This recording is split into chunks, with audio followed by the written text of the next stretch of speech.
नमस्कार बंधुरा welcome back to my channel Mukta's वर्ल्डের আরেকটি নতুন ভিডিওতে আমার সকল বন্ধুদের স্বাগত জানাই। কেমন আছো বন্ধুরা? আশা করছি ভালো আছো। আমিও বেশ ভালো আছি। দুঃখে আগেই সরি বলে দিচ্ছি যে কাল আমি কিছু কারণবশত ব্লগ দিতে পারিনি, তার জন্য আমার বন্ধুদের কাছে সরি। তো দেখো আজ তাই একটা খুব ইন্টারেস্টিং এবং সামনেই আসছে গণেশ চতুর্থী, জন্মাষ্টমী, তার জন্য ভাবলাম খুব সুন্দর একটা ঠাকুরের গোপালভোগ রেসিপি নিয়ে চলে আসি। আমি এই গোপালভোগ রেসিপিটা বানিয়েছি কিন্তু সুজি দিয়ে। হ্যাঁ, আজকে রেসিপি হচ্ছে এই সুজির গোপালভোগ বা সুজির লাড্ডু বলতে পারো। খুব ইজি পদ্ধতিতে, এত সহজ পদ্ধতিতে দেখাবো। সামনে গণেশ চতুর্থী আর জন্মাষ্টমীতে না বানিয়ে কিন্তু ঠাকুরকে দিতে পারবে না। গোপালের যদি এরকম একটা লাড্ডু ভোগ হয়, গোপালও খুশি আর আমরা তো ভীষণ খুশি।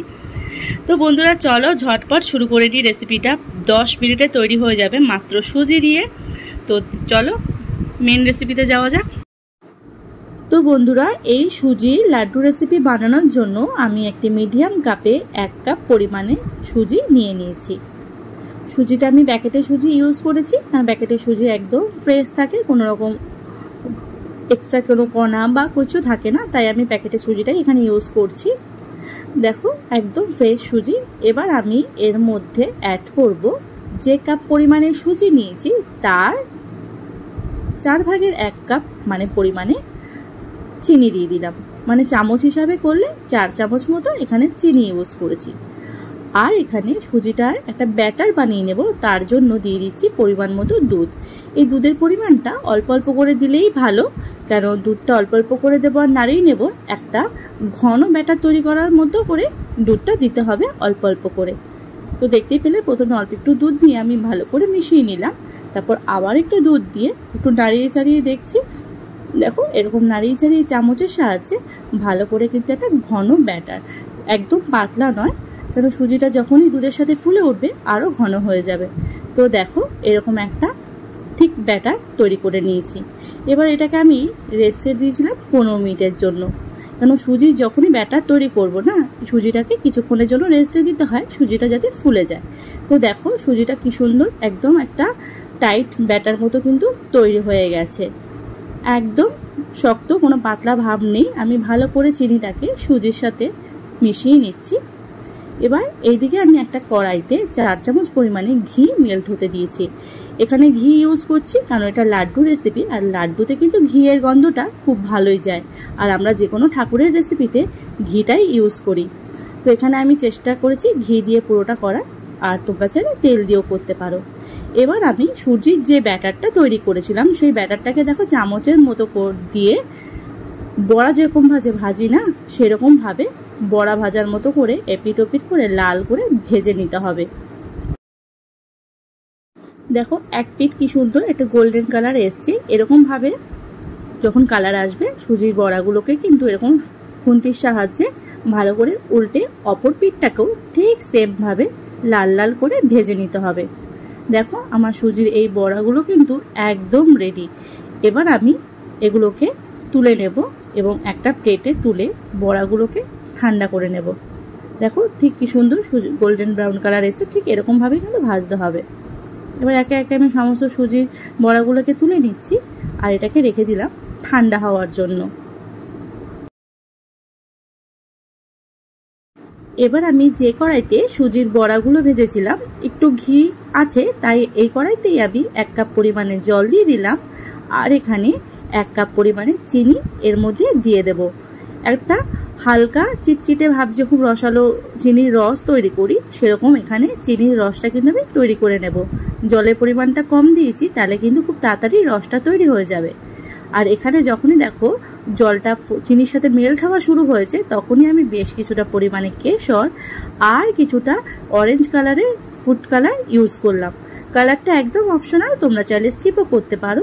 লাড্ডুটা একটুখানি অরেঞ্জ অরেঞ্জ টাইপের দেখতে ভালো লাগে, তাই এখানে আমি কালারটা অ্যাড করেছি। তোমরা চাইলে পুরোটা স্কিপ করতে পারো। তো দেখো এখানে রসটা তৈরি হোক। এবার যে বড়াগুলোকে আমি ভেজে রেখেছিলাম সেই বড়াগুলোকে এরকম হাতের সাহায্যে টুকরো টুকরো করে করে একটু ভেঙে নেব, কেন গোটা থাকলে বড়াগুলো অসুবিধা হবে, কারণ পরবর্তী যে স্টেপে আমি যাব লাড্ডুগুলো তৈরি করার জন্য, তার জন্য এই বড়া ভাঙাটা কিন্তু খুব দরকারি। হাতের সাহায্যে এরকম টুকরো টুকরো করে বড়াগুলোকে আমি কিন্তু ভেঙে নিয়েছি। এবার আমি একটা মিক্সিং জার নিয়ে নেব। সেই মিক্সিং জারে টুকরো করে রাখা এই বড়াগুলোকে দিয়ে দেব সবটা, আর মিক্সিতে জাস্ট একবার ঘুরিয়ে নেব, কারণ একটা দানাদার ঝুরঝুরে সুজির পেস্ট তৈরি করতে হবে, একদম ঝুরঝুরে। সেটাকে জাস্ট মিক্সিতে একবার ঘুরলেই কিন্তু এরকম একটা সুজির ডাস্ট তৈরি হবে, কিন্তু সেটা হবে দানাদার, যেরকম মিহিদানা বা বেসনের ছোলার লাড্ডু হলে যেরকম দানাদার হয়, সুজির বড়াটাকে ভেজে পেস্ট করলে ঠিক এরকম একটা দানাদার ঝুরঝুরে কিন্তু ভাব চলে আসবে। তো দেখো লাড্ডু তৈরি করার প্রায় লাস্ট স্টেজে চলে এসেছি। এবার এই কড়াইতে যে শিরাটা হতে দিয়েছিলাম কালার এবং কেশর দিয়ে, সেই শিরাটার মধ্যে এই দানাদার যে সুজির পেস্টটা আমি করেছি সেই পেস্টটা দিয়ে দেবো। দেখো এর হালকা একটা চিটচিটে ভাব আসলে কিন্তু এই রসটা একদম তৈরি হয়ে যাবে। এবার আমি এই পেস্টটা দিয়ে দিলাম এর মধ্যে। এই পেস্টটা দিয়ে বেশিক্ষণ না, ঘড়ি ধরে জাস্ট 2 মিনিট নাড়াচাড়া করলেই কিন্তু আমার লাড্ডু করার জন্য মন্ডটা তৈরি হয়ে যাবে। দেখতে থাকো, আমি কিন্তু এখানে একদম এডিট করিনি, ক্যামেরা ধরেই রেখেছি।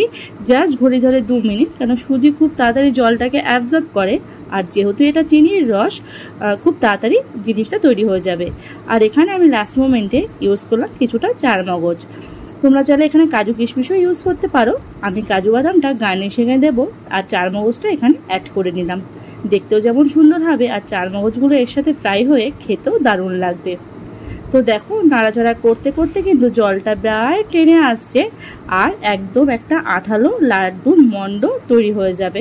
ঘড়ি দেখে থেকে 2 মিনিট জলটা প্রায় টেনে এসছে, দেখো হয়ে এসছে। এবার দেখো এরকম টেক্সচার যখন চলে আসবে, এবার আমি সামান্য পরিমাণে ঘি অ্যাড করে নেব, আর নাড়াচাড়া করে নেব পুরো সুজির মন্ডটার সাথে।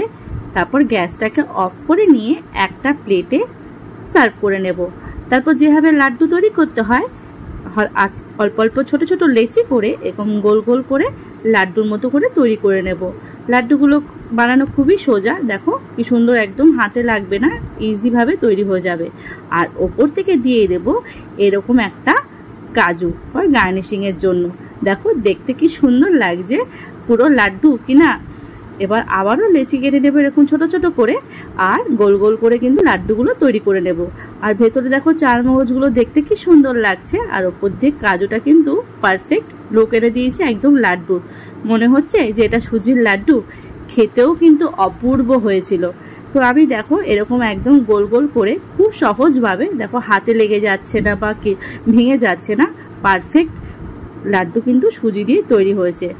সুজির বিভিন্ন রকমের রেসিপি আমরা খেয়েছি, কিন্তু সুজির লাড্ডু কি কখনো তোমরা খেয়েছো? আমাকে কিন্তু অবশ্যই কমেন্ট বক্সে তোমরা জানিও বন্ধুরা। তো কথা বলতে বলতে দেখো আমার লাড্ডুগুলো কিন্তু প্রায় রেডি। একদম ছোট ছোট করে লেচি কেটে পরপর টপাটপ কিন্তু এরকম লাড্ডুগুলো শেপ দিতে খুব ভালো লাগছে। আর ওপর থেকে এভাবে একটা করে কাজু দিয়ে দেব গার্নিশিং, দেখতেও যেমন সুন্দর হবে। আর ঠাকুরের ভোগে যদি এরকম একটা লাড্ডুর ভোগ যায়, গণেশজি এবং গোপাল কিন্তু খুব খুশি হয়ে যাবে, কারণ আমাদের গোপালের নামই তো লাড্ডু গোপাল না। যে কোনো লাড্ডু খেতেই কিন্তু গোপাল ঠাকুর খুব ভালোবাসে। তো দেখো আমার লাড্ডুগুলো কিন্তু খুব সুন্দরভাবে তৈরি হয়ে গেল। তো দেখতেই পেলে বন্ধুরা কত সহজ পদ্ধতিতে এরকম সুন্দর একটা সুজির লাড্ডু রেসিপি কিন্তু একদম রেডি।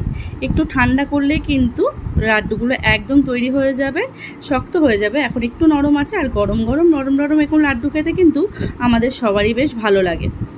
তো আজকে এই ঝটপট সুজির লাড্ডু রেসিপিটা তোমাদের কেমন লাগলো আমাকে কিন্তু অবশ্যই জানিও। আর ভালো লাগলে লাইক কমেন্ট শেয়ার সাবস্ক্রাইব করে আমার চ্যানেলের পাশে থেকে যেও। আবারও পরবর্তী কোনো ব্লগ ভিডিও নিয়ে খুব তাড়াতাড়ি চলে আসবো আমার বন্ধুদের কাছে।